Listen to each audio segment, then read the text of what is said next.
সংবাদ সবাইকে স্বাগত জানাচ্ছি। আমি ফিরোজ তোহা। সংবাদ শিরোনাম। শুরুতেই জানিয়ে দেব ইসরায়েল ফিলিস্তিন যুদ্ধের সর্বশেষ আপডেট। শিরোনামে থাকবে হামাসের সামরিক প্রধান দেবকে লক্ষ্য করে ইসরায়েলের হামলা, নিহত 90। এরপর জানাবো একটি সুখবর, গাজা ইসরায়েলি সেনাদের উপর হামলা, হিজবুল্লাহর ক্ষেপণাস্ত্রে আঘাতে হতাহত 4 ইসরায়েলি। এরপর জানিয়ে দিব এবার যুক্তরাষ্ট্র রাশিয়ার মধ্যে দূরপাল্লার ক্ষেপণাস্ত্র উত্তেজনা। আরও জানিয়ে দিব ট্রাম্পের শোভাযাত্রায় বন্দুক হামলা, নিহত 2, রক্তাক্ত ট্রাম্প, ভয়াবহ আহত হয়েছেন ডোনাল্ড ট্রাম্প। এবং সর্বশেষ জানিয়ে দিব জনমত জরিপ ফলাফল, 7 অক্টোবরের ঘটনায় বেশিরভাগ ইসরায়েলি নেতানিয়াহুর পদত্যাগ চায়।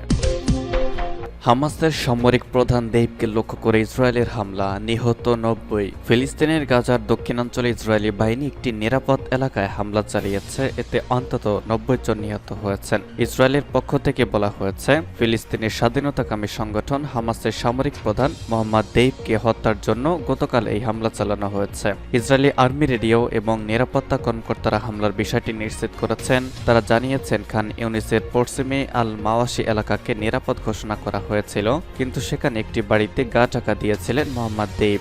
তবে হামলায় তিনি নিহত হয়েছেন কিনা তা নিশ্চিত করা যায়নি। মোহাম্মদ দেবকে গত বছর 7 অক্টোবর ইসরায়েলে হামাসের হামলার মূল পরিকল্পনাকারী হিসেবে মনে করা হয়। ইসরায়েলের মোস্ট ওয়ান্টেড তালিকায় শীর্ষে রয়েছেন তিনি। এর আগে 7 বার তাকে হত্যার চেষ্টা করা হয়েছে, কিন্তু কোনোবারই সফলতা পায়নি ইসরায়েল। হামাস যোগ দেওয়ার পরে 30 বছরে বিভিন্ন পদে দায়িত্ব পালন করেছেন মোহাম্মদ দেব। শেষ পর্যন্ত তিনি সামরিক প্রধানের দায়িত্ব পান। গাজা হামাসের বিস্তৃত সুড়ঙ্গ গড়ে তোলার পেছনে তার হাত রয়েছে। আত্মঘাতী বোমা হামলায় অনেক ইসরায়েলি মৃত্যুর জন্য দেবকে দায়ী করা হয়। আজকের হামলার পর ঘটনাস্থলে একটি ভিডিও চিত্র হাতে এসেছে রয়টার্সের। তাতে দেখা যায় ধোঁয়া ও ধুলায় ঢেকে গেছে আল মাওয়াশি এলাকা। সেদিকে ছুটে যাচ্ছে কয়েকটি অ্যাম্বুলেন্স। প্রাণ বাঁচাতে সেখান থেকে ছুটে পালাচ্ছেন নারী, শিশু সহ বাস্তুচ্যুত ফিলিস্তিনিরা। প্রত্যক্ষদর্শীরা জানিয়েছেন ওই এলাকায় একাধিক ক্ষেপণাস্ত্র দিয়ে হামলা চালানো হয়েছে। গাজার স্বাস্থ্য মন্ত্রণালয় হিসাবে আজকের হামলায় অন্তত 90 জন নিহত এবং আহত 300 জন। ঘটনাস্থল থেকে এক নারী কাঁদতে কাঁদতে রয়টার্সকে বলেছেন, সবাই মারা গেছে, আমার পরিবারে আর কেউ বেঁচে নেই। আমাদের সন্তানগুলোর শরীর টুকরো টুকরো হয়েছে। ওদের তথা ইসরায়েলের লজ্জা হওয়া উচিত। আজকের হামলার মধ্য দিয়ে 7 অক্টোবর থেকে এখন পর্যন্ত গাজায় নিহতে ইসরায়েলের আগ্রাসনে মোট 38,500 জনের মৃত্যু হয়েছে এবং আহত হয়েছেন 88,520 জন। এই হতাহত ব্যক্তির মধ্যে বেশিরভাগই নারী ও শিশু। গাজা ইসরায়েলি সেনাদের ওপর হামলা, হিজবুল্লাহর ক্ষেপণাস্ত্রে আহত 4। ফিলিস্তিনি ইসলামিক জিহাদের সশস্ত্র শাখা জানিয়েছে রাফার পূর্বাঞ্চলে তাদের যোদ্ধারা ইসরায়েলি সৈন্য ও সামরিক যানবাহনে গোলাবর্ষণ করেছে। একই দিনে গাজার নেট জারিম করিডোরে ইসরায়েলি সামরিক বাহিনীর ওপরও হামলা চালানো হয়। নেট জারিম করিডোর, যা একটি ইহুদি বসতি নামে নামকরণ করা হয়েছে। 2005 সালে গাজা অঞ্চলকে বিভক্ত করার জন্য এটি প্রতিষ্ঠিত হয়েছিল। ইসরায়েলি বাহিনী সেখানে 2 সপ্তাহের বেশি সময় ধরে অভিযান চালাচ্ছে। এদিকে ইসরায়েলের উত্তরাঞ্চলে হিজবুল্লাহ রকেট হামলায় 4 জন সেনা আহত হয়েছেন। হিজবুল্লাহ জানিয়েছে তারা দক্ষিণ লেবাননের গ্রামগুলিতে ইসরায়েলি হামলার প্রতিক্রিয়া হিসেবে কিরিয়াত শমনতে কয়েক ডজন রকেট নিক্ষেপ করেছে। গাজার খান ইউনিসের আল মাওয়াশিতে ইসরায়েলি হামলায় নিহতের সংখ্যা বেড়ে 90 জনে দাঁড়িয়েছে, যাদের অধিকাংশই নারী ও শিশু। ফিলিস্তিনি মন্ত্রণালয় জানিয়েছে এই হামলায় আহতের সংখ্যা বেড়ে 300-তে পৌঁছেছে। সৌদি আরব ইসরায়েলের এই বর্বর হামলার নিন্দা জানিয়েছে। সৌদি পররাষ্ট্র মন্ত্রণালয় বলেছে ইসরায়েলের বিরুদ্ধে আন্তর্জাতিক জবাবদিহিতার প্রক্রিয়া চালু করতে হবে। ইসরায়েল ও ফিলিস্তিনের মধ্যে সংঘর্ষ এবং উত্তেজনা ক্রমাগত বেড়েই চলেছে। আন্তর্জাতিক সম্প্রদায়ের হস্তক্ষেপ এবং জবাবদিহিতা প্রক্রিয়ার তাগিদ দেওয়া হয়েছে যাতে নিরীহ মানুষের জীবন রক্ষা করা যায়, কিন্তু আন্তর্জাতিক কোনো উদ্যোগ সফলতার মুখ দেখছে না। যুক্তরাষ্ট্র ও রাশিয়ার মধ্যে দূরপাল্লার ক্ষেপণাস্ত্র উত্তেজনা, ফোনালাপে সমাধানের চেষ্টা। যুক্তরাষ্ট্র ও রাশিয়ার মধ্যে সম্প্রতি দূরপাল্লার ক্ষেপণাস্ত্র মোতায়েন নিয়ে উত্তেজনা বৃদ্ধি পেয়েছে। সম্ভাব্য সংঘাত এড়াতে রুশ প্রতিরক্ষামন্ত্রী আন্দ্রেই বেলুসভ এবং যুক্তরাষ্ট্রের প্রতিরক্ষামন্ত্রী লয়েড অস্টিন ফোনালাপ করেছেন। রুশ প্রতিরক্ষা মন্ত্রণালয় জানিয়েছে এই আলোচনায় নিরাপত্তা হুমকি প্রতিরোধ এবং উত্তেজনা কমানোর বিষয়ে গুরুত্ব দেওয়া হয়েছে।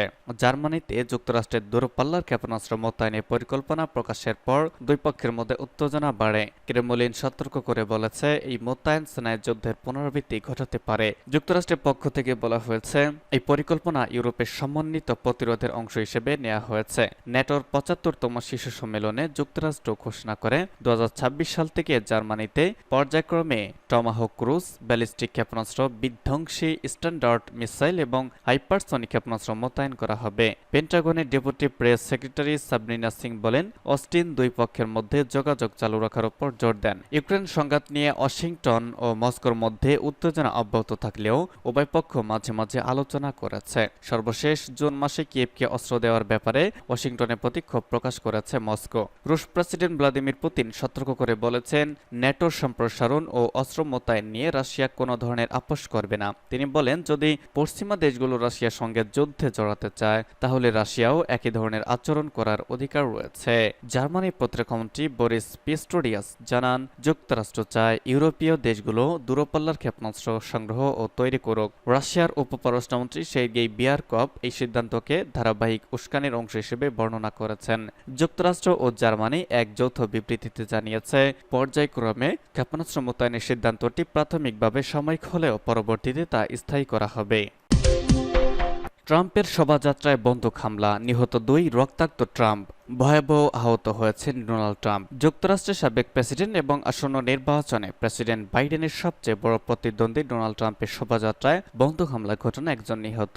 ডোনাল্ড ট্রাম্পকে রক্তাক্ত অবস্থায় দেখা গেছে, তবে তার প্রচার অভিযান দলের কর্মকর্তারা জানিয়েছেন নিরাপদ আছেন তিনি। গতকাল যুক্তরাষ্ট্রের পেনসিলভানিয়া অঙ্গরাজ্যের বাটলার শহরে এই ঘটনা ঘটেছে। হামলাকারী নিজ আইন শৃঙ্খলা রক্ষাকারী বাহিনীর গুলিতে নিহত হয়েছেন। গোয়েন্দা কর্মকর্তারা জানিয়েছেন, ট্রাম্পকে লক্ষ্য করে এই হামলা চালানো হয়েছিল এবং এটি ছিল একটি গুপ্ত হত্যার প্রচেষ্টা। আগামী নভেম্বর মাসে প্রেসিডেন্ট নির্বাচন হবে যুক্তরাষ্ট্রে। সেই নির্বাচনে রিপাবলিকান পার্টি প্রার্থী হিসেবে প্রতিদ্বন্দ্বিতা করেছেন ট্রাম্প। নির্বাচনে প্রচারে গতকাল বাটলার শহরে গিয়েছিলেন তিনি। সেখানে শোভাযাত্রা শেষে অস্থায়ী মঞ্চে বক্তব্য দিতে ওঠেন তিনি। তার এই কর্মসূচির লাইভ ভিডিওতে দেখা গেছে তিনি কথা বলা শুরু করার মাত্র পরপর একাধিক গুলির আওয়াজ উঠল এবং তিনি তার ডান হাত দিয়ে ডান দিকের কান চেপে ধরলেন। প্রায় ১ মিনিট পর তিনি যখন হাত নামালেন তখন তার কান ও মুখের রক্ত দেখা গেছে। সময় মুষ্টিবদ্ধ হাত উঁচিয়ে কয়েকবার মেক আমেরিকা গেট অ্যাগ্রেইন স্লোগান দিয়েছেন তিনি। অস্থায়ী মঞ্চে বক্তব্য দেওয়ার জন্য যখন উঠছিলেন ট্রাম্প, তখন তার মাথায় make America great again slogan সম্মিলিত লাল ক্যাপ ছিল। তবে গুলির প্রায় ১ মিনিট পর যখন তাকে ফিরে দেখা গেল, সে সময় তার মাথায় ক্যাপ ছিল না।